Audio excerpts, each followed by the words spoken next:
Did Jerry Jarrett ever call you in early '85 when Jimmy Hart left about taking over his spot against Lawler? And if not, would you have considered it if Jerry Jarrett had called you?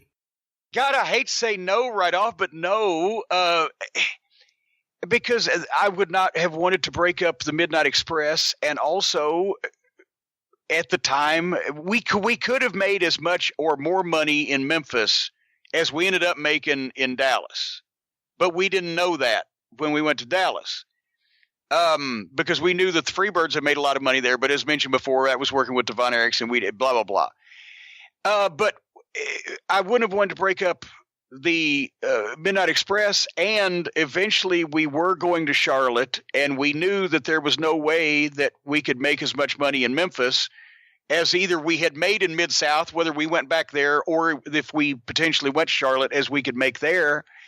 And, once again, at the time, I wouldn't have been I might have been a good replacement if you couldn't get Jimmy Hart, but Jimmy Hart was the best person for that.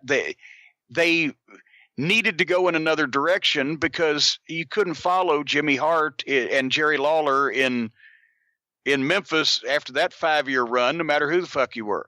It would have been like trying to replace the Junkyard Dog, only in Memphis. Oh, we need another Jimmy Hart. You can't do that. They had managers, but it was not same, emphasis or whatever, and none of them ever dominated like Jimmy did.